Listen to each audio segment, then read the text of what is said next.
रामकृष्ण अण्णा सातव पाटील यांनी 68वी महाराष्ट्र केसरी कुस्ती स्पर्धा याचे त्यांनी आयोजन केलेलं आहे आणि ही गदा प्रथम आई तुळजाभवानी चरणी पूजेसाठी श्री संतनाथ महाराज वैराग या भागात ही पहिल्यांदाच आली आहे। त्यामुळं आपण सर्वांच्या वतीने मी त्यांचे आभार मानतो व डोहाळे गावातून सुद्धा आमचे सरपंच अमोल शिंदे असतील, पप्पा सुद्धा रामभाऊ मोरगर यांनी बरंच प्रयत्न केलं की ही गदा वैराग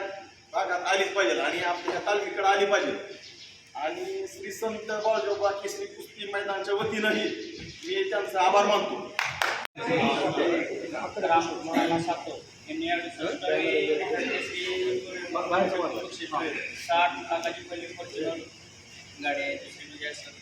खांद्याची गदा ही मोठे मोठे हल्ल्यागडा बुलेट हे सगळे ठरले तर माझी सध्या एक इच्छा आहे की माझ्या तालमीतनं एखादा तरी महाराष्ट्र केसरी घडावा। माझ्या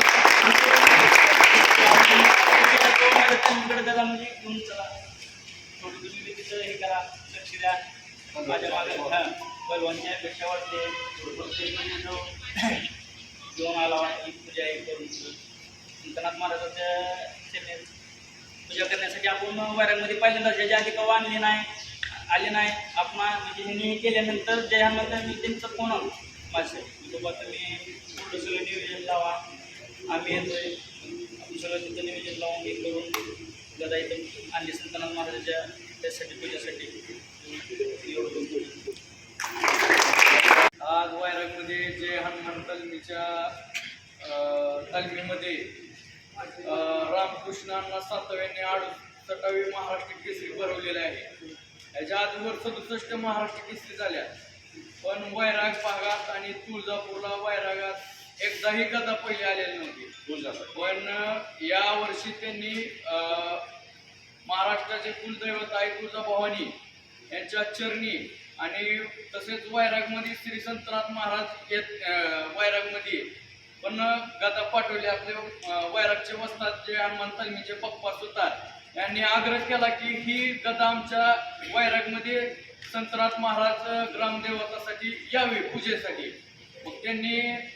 सरांनी आमचा आदर ठेवून वैरागमध्ये आमच्यासाठी गदा उपलब्ध केली म्हणजे घेऊन आले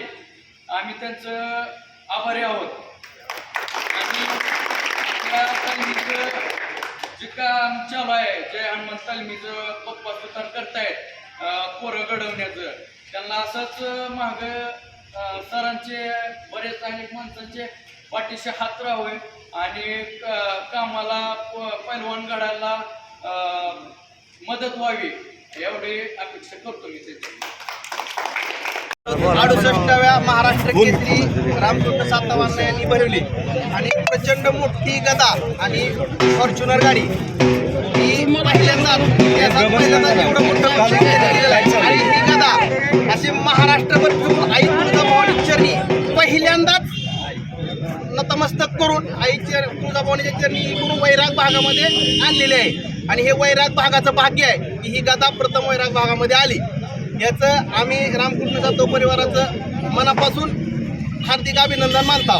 कारण ही कथा आम्हाला बघायला मिळते आणि श्री संत बाळजोबा कुस्ती मैदान डोहाळे यांच्यातर्फे ही त्यांना हार्दिक शुभेच्छा।